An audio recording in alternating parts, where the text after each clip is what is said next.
throughout the country.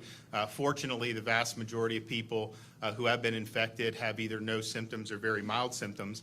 But you do have folks who end up needing to be admitted to the hospital. And I think that what they've done here in Advent is really proof that the physicians are working very hard to improve outcomes for patients.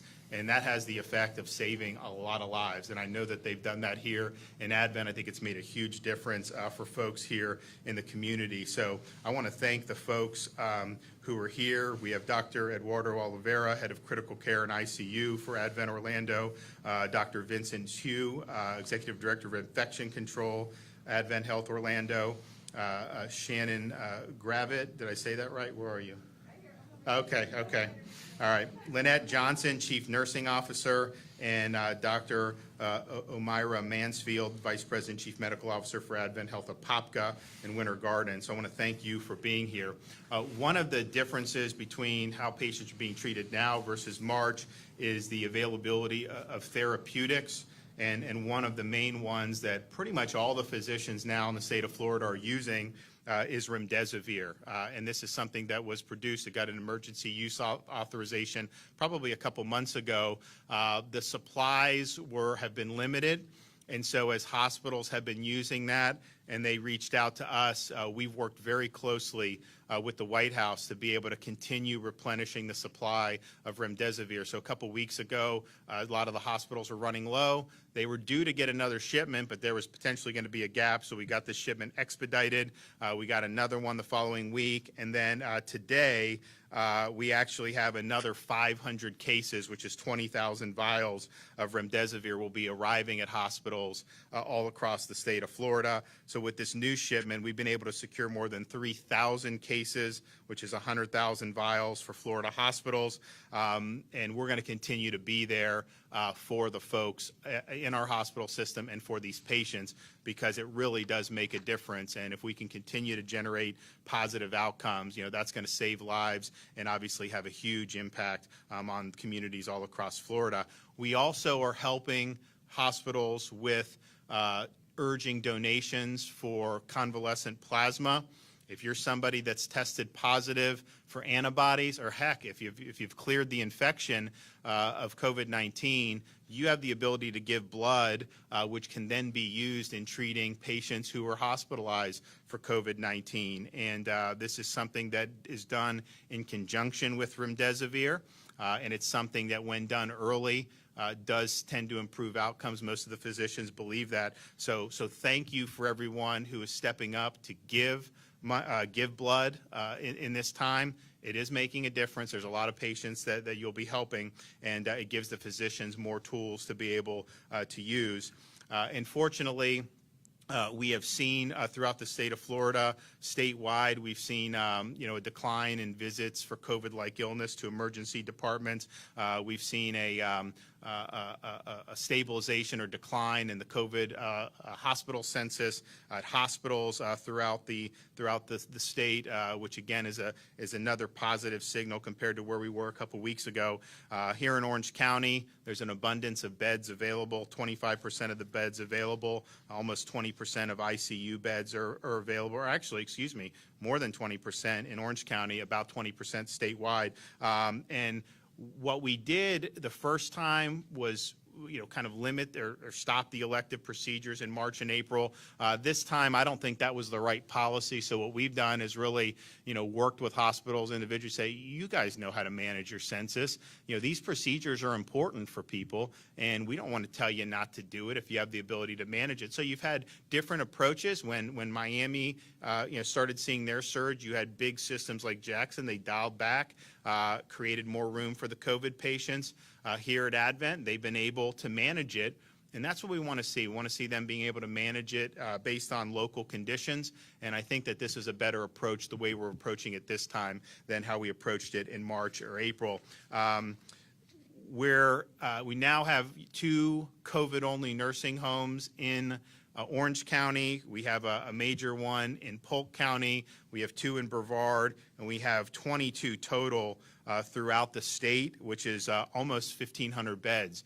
And so these COVID-only nursing facilities are places that a hospital can safely discharge a a COVID positive resident of a long-term care facility too, we obviously don't allow that to go back to their normal facility if they can't be isolated, because then there'd be the risk of spreading it in the nursing home, which is of course the most vulnerable area that we have to defend.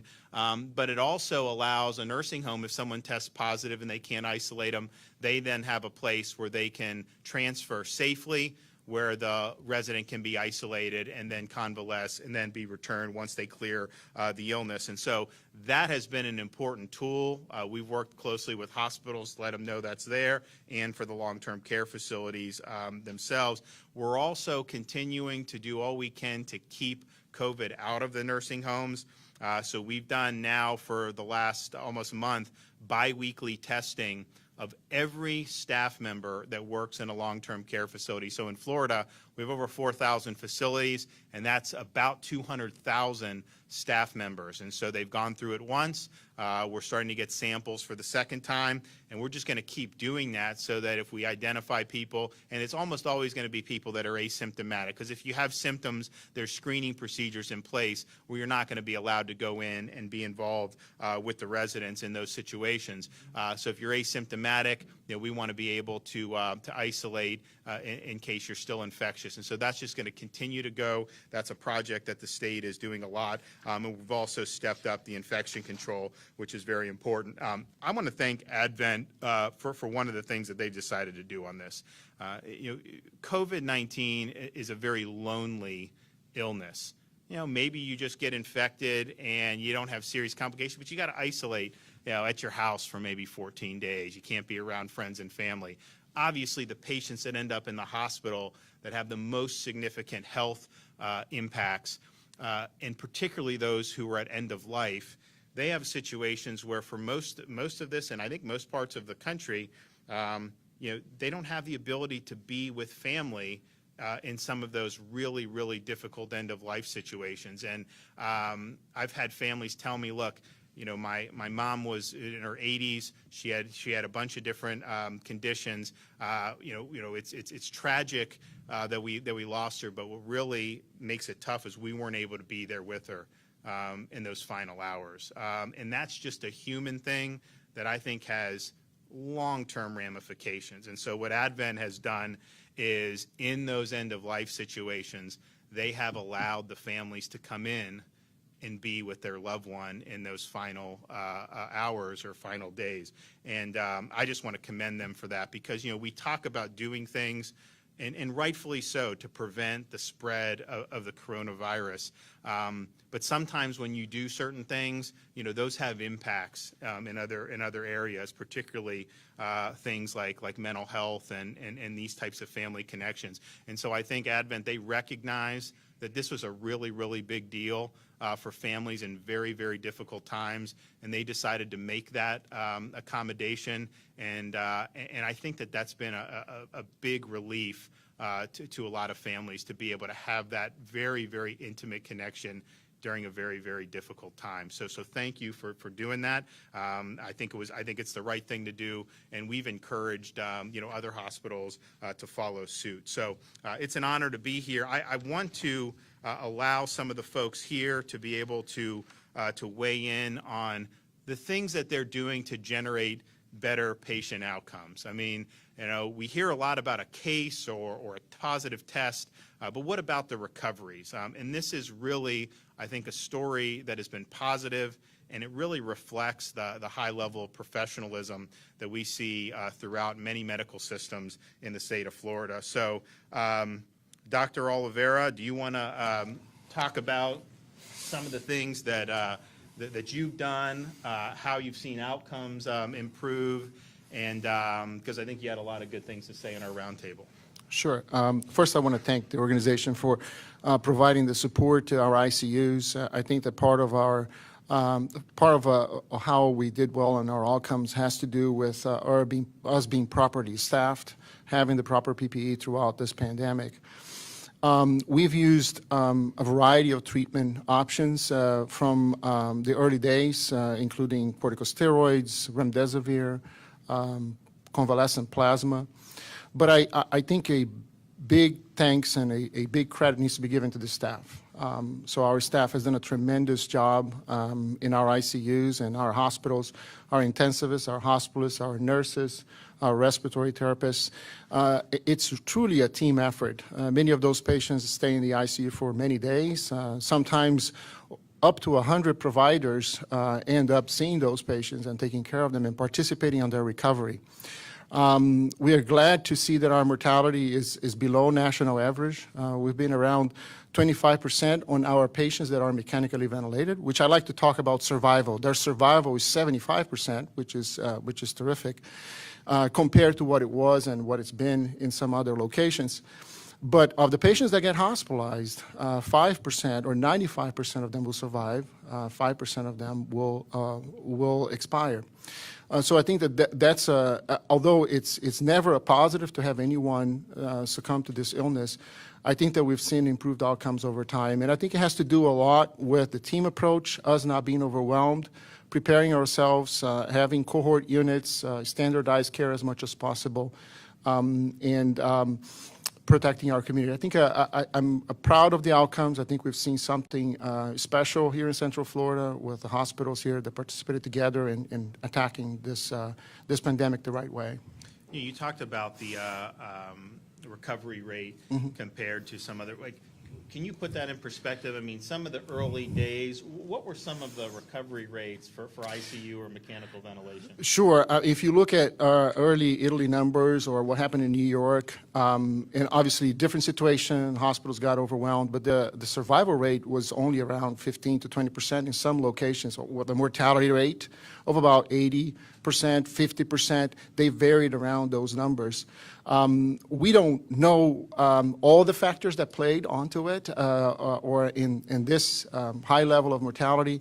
We also don't know we have all the answers of why we did so much better, but that's the perspective that we look into. And the tools that you're using, whether it's the convalescent plasma, the remdesivir, obviously that wasn't available to folks in February or March. Exactly. And there were a lot of things that we've learned over time in caring for those patients. And that's important. To learn during this process is key, and to gather those things that we've seen have worked in other places, have worked around the world, and implement them as quickly and as universally as possible. So I think that, yes, we have to put that into perspective as well. Time has allowed us to be better at it, no doubt about it. Oh, great, thank you. Dr. Hsu, can you talk about some of the things that you've been seeing and trends, some of the other things that you think may be important? Yeah, so on the hospital census side, we have seen a steady but very consistent decline in our census.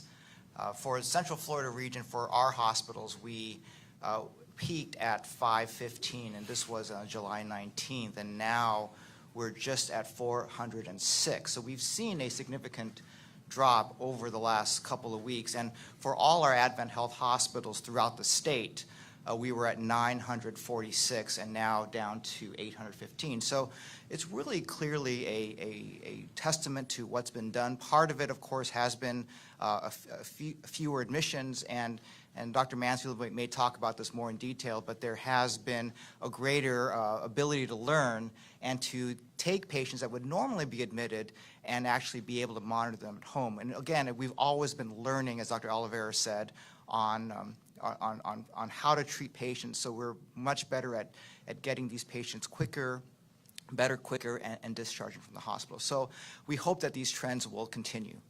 Did you, have you noticed some other places in Florida said that the admissions in March and April skewed a little older than the admissions have in late June and July? Is that consistent here? Yeah, the admissions in June have skewed a little bit younger than they were in the first part of the pandemic, but generally our admissions tend to be older than those that are diagnosed, because the ones that are admitted tend to be a little bit older. And we have seen a little bit of skewing of ages, and of course this is very dependent upon the locality as well.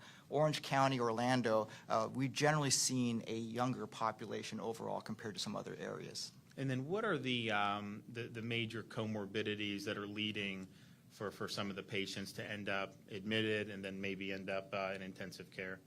Yeah, so, I mean, obviously, age is a huge factor, of course, nothing that can be done about that, but other comorbidities include the usual things that we see a lot.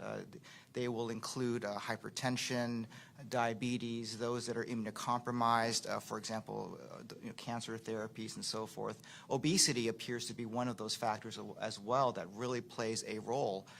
So certainly, any disorders of the immune system can certainly lead to more complications. Great. Well, thank you. Dr. Mansfield, thank you. How has it been at the ED? I mean, I know it's very busy. I know you guys got a lot of people that are working really, really hard. How are people holding up? And, what else do you think is important for people to know? So I'm very proud of the emergency department team that we have, both the physicians and the nursing staff. I think we are the definition of a resilient group of people who've been able to adapt quickly to change. What we're seeing is we've seen continued numbers, but as Dr. Hsu pointed out, we are able to safely discharge patients, even those that a few months ago we probably never would have done that, but we've been able to set up televisits through our home monitoring agents using smartphones, really leveraging technology. What I also seen, though, and Dr. Oliveira could probably speak to this as well, has been patients delaying accessing care out of fear. And that's very worrisome because COVID, while extremely important and relevant. So that's non-COVID patients. Yeah. And so patients who have other medical problems that they're delaying care, things that would normally have you end up in the emergency department, such as chest pain concerning for heart attacks, stroke-like symptoms.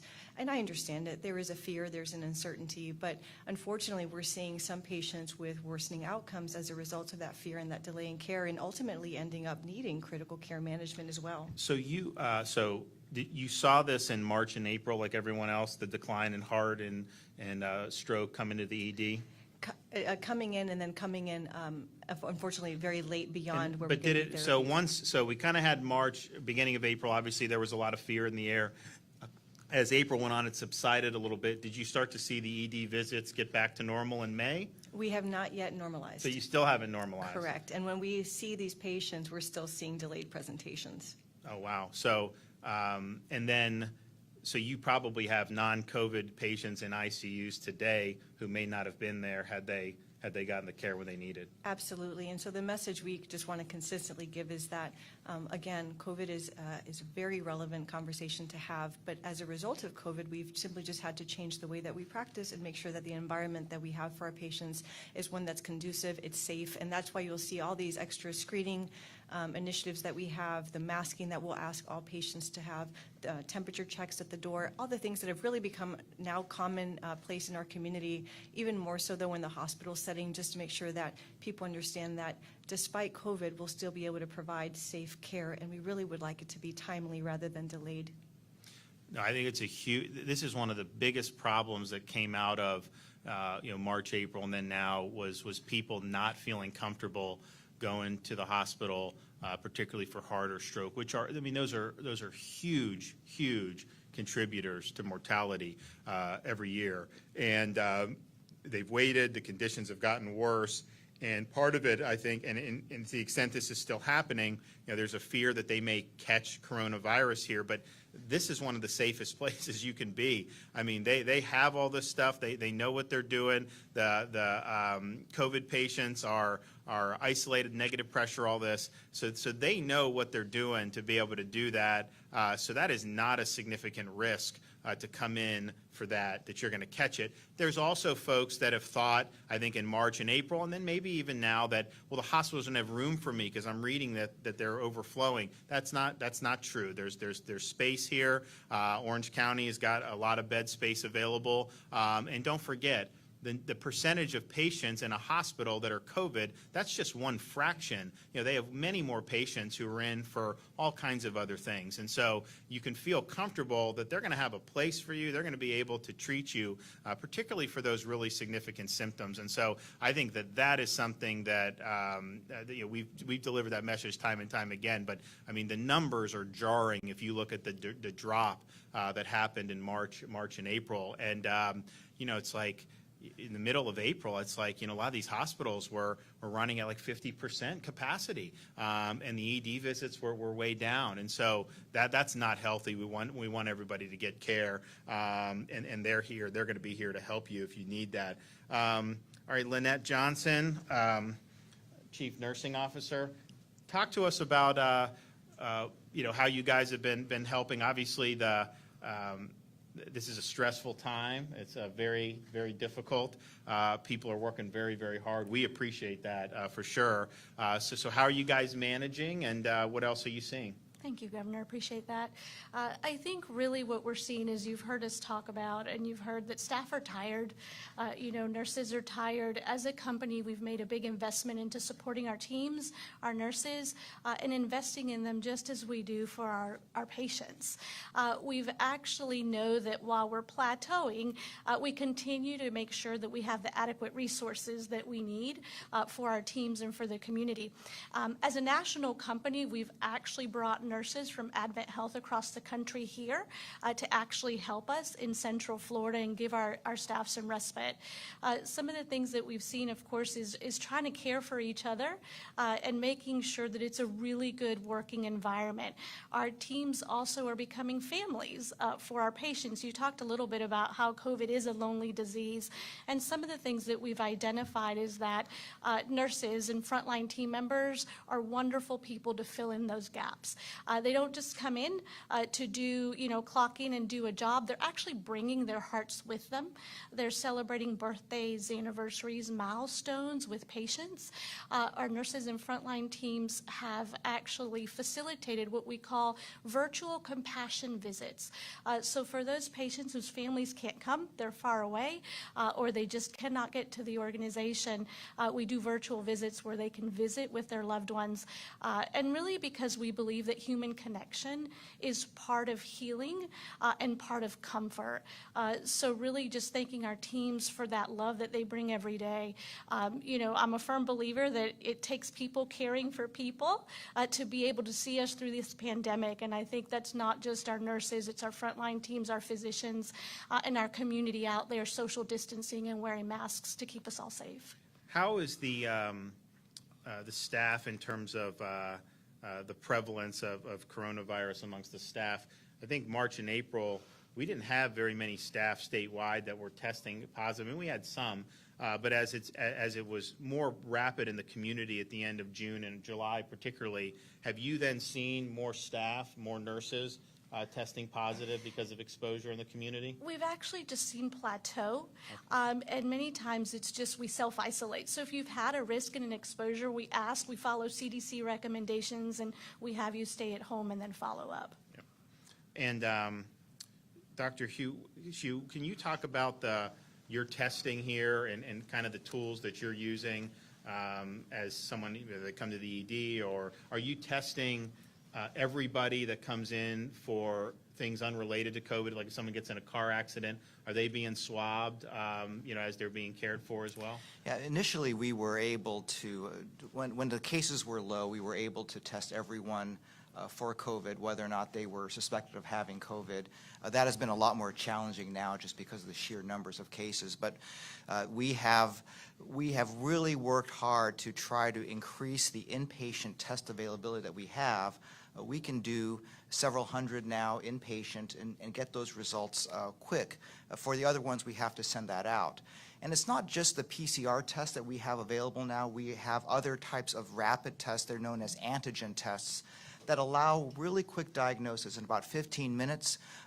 In certain situations, it's pretty comparable to PCR testing. It's another strategy that we are using in the outpatient clinics, in the emergency departments to help diagnose as well. And we have more availability for that to be able to get a quicker diagnosis. Yeah, one of the things that we're going to be putting out guidance on the state in terms of some of this testing, particularly for employees, is in CDC, they put out some guidance on Friday about symptom-based approach to clearing people to go back to work, because what happens is if you require a negative PCR test in order to go back to work, according to CDC, now we knew that could catch dead virus for a decent amount of time. CDC said that could be up to 12 weeks where an infection can be 12 weeks old. Obviously, you're no longer infectious. You don't have live virus, but it can pick up some of the dead virus in a PCR test. So that obviously is not something that that should keep someone out of work. And so going to a symptoms-based approach, particularly for a lot of the the employers, that is going to be a better way to do it. We're going to have to tweak some of our guidance, because when we went into the phase one, I mean, we did obviously for restaurants and stuff, like the facial covering, some of this stuff, but we did have requirement of PCR test negative to come back. We're going to move that to a symptom-based approach. So if you don't have symptoms for a certain number of days, then you're going to be fine, because they've learned more about how long someone is actually going to be transmitting this virus, and it's not 21 days. Another thing we're also trying to get better at is we're working on these symptomatic lanes at some of our test centers. We've gotten much better turnaround time with those, because the people that have symptoms are really the ones that we want to be able to get the test results to for obvious reasons, but also the asymptomatic people. You test positive and you're asymptomatic. If you can pop for 12 weeks, we can't even be sure at that moment that you're testing that you have a live virus. Even if you did have a live virus, if it takes a week to get the test result back, you ain't going to be live at that point. So isolating you and contact tracing is not going to be terribly effective. So these are things that I think we're working through, but I definitely think continuing to focus on getting our symptomatic Floridians the ability to go in, get a test, and get a quick result. Obviously, if they're going through a hospital where you have point-of-care testing, that's a little bit different. Our testing at our drive-through sites, we do have to send out to labs to be able to do it, but I think we found where we can definitely accommodate, many of the symptomatic people with a pretty decent turnaround time. So we're working on that as well. I want to thank the folks here, at Advent. This is just so important to be able to be on the front lines. This has not been easy because, one, in March, as this thing came to a head, this was such an unknown thing. There was shortage of PPE, all this other stuff. We kind of went through. We had some quiet time at the end of April, March, and beginning of June, comparative. But they were still working hard. They were still ready to go. Had to do the same procedures, everything. And then now, as you saw, testing increase, you saw positives increase, more admissions. Now, fortunately, we've stabilized on that, and we have seen declines. We want to continue to see those trends, but people have had to work awfully hard, and this is a very, I would say, labor-intensive illness to deal with. Would probably be a good way, because you have to isolate, you have to do all these things, and so all the frontline workers, have just done a heck of a job, and so my hat's off to you. We're here at the state to support. I mean, our four main objectives and plan from the beginning, were one, protect our vulnerable, particularly our elderly and our long-term care facilities. Two, expand testing, which we've obviously done because we're getting almost 100,000 results a day. Three, practicing adequate social distancing. And then four, support our healthcare workers and our hospitals. And so when there's a need for things like remdesivir, I'm going to be very active in making sure that continues to flow. We're going to help with trying to drive more support for convalescent plasma. As there's other things that come up with personnel, we're happy to dispatch personnel to some of the areas that have a need. And so we're here every step of the way, because we understand that when we're empowering them to do their jobs better, the recoveries are better, the patient outcomes are better. And really, it's all about doing everything we can to save lives. So thank you for having me, and thank you guys for all your hard work over these many, many months. Take some questions. Hey, Governor, today 186 deaths reported, and we've had new records set for family. How do you square those numbers with the message today that things are stabilizing, the virus is stabilizing? Well, one, I would just say, these are tough things to see when you see, fatalities come in. We have obviously, we're working hard to protect the long-term care facilities. I mean, we still have, fatalities related to long-term care, and then obviously to have, families lose somebody is a big deal, and every one of that matters. I'm glad Advent is allowing that final connection, because I think that can really mean a lot for the families for the rest of their lives. But what I would say is, if someone's admitted to the hospital today, there's going to be a certain amount of treatment and everything.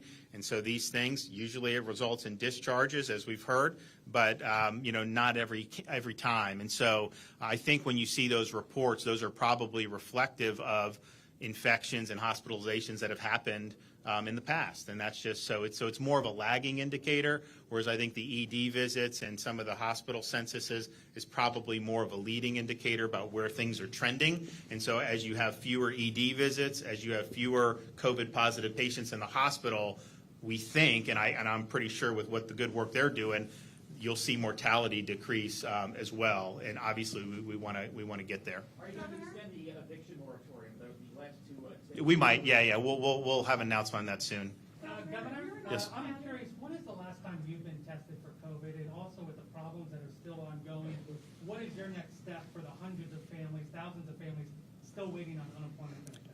So I was tested for COVID on Friday at the White House. So anytime you're going to be in earshot of the president, you do they have an Abbott Labs rapid test, which I know many people, I think we've tested probably 15% of the state of Florida, at this point, maybe even more. And so the typical test, they really jam. It's not comfortable what they do. The Abbott is a little less invasive, and they get the result in about 15 minutes, and so those are just kind of the standard things. In terms of the unemployment compensation, we've now paid out almost $12 billion, and I believe between 1.7 and 1.8 individual claimants, have now been paid, and I think that's like 99.9% of the folks that are eligible. So they're continuing to work on it.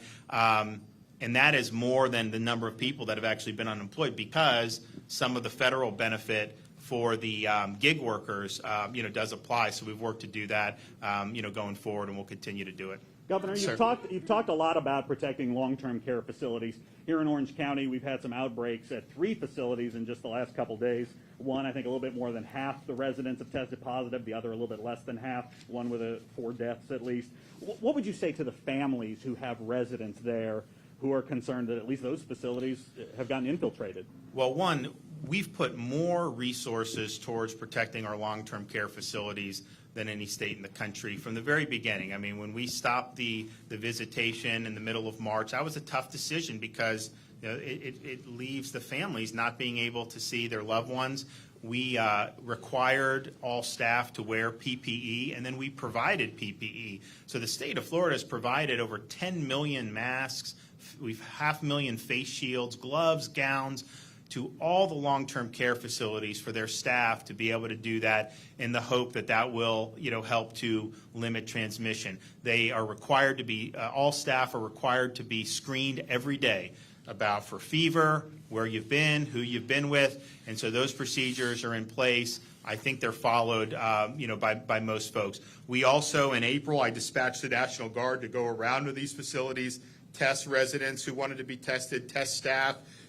We were able to identify a number of infections before it spread, and so that was able to prevent larger outbreaks. After we went through that, we said, okay, if it's getting in, it's going to get in with the staff. And so that's why we have, and it's a big financial investment, but I think it's worth it. We're doing every 2 weeks, every staff member's got to be tested. And so if you identify somebody who has been who positive, then obviously, they need to isolate and follow the symptom-based approach going back. So we've put in huge amounts of effort. I would say that because we've done that, we've had, given how many facilities we've had, I have no question that we've been able to save many, many lives. At the same time, this thing is a very insidious thing. You can have every precaution in the world, and there's just no guarantee. Now, some facilities, and I'm not saying those because I don't have all the details, we've had some facilities that have just dropped the ball. There's no doubt about that's happened. But I would say most facilities that have had a case have had a relatively limited number of cases that were identified and isolated appropriately.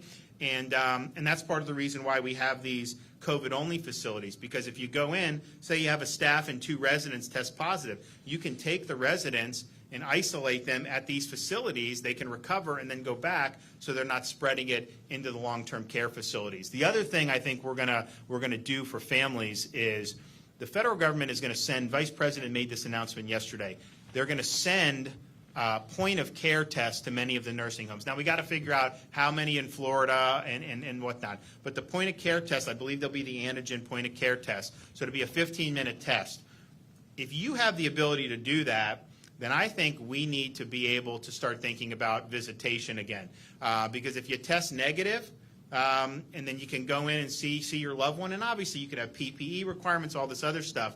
But I really, really worry about the toll that the isolation has had on people in long-term care facilities. Anything we do, any measure to combat the virus has second-order effects in other ways.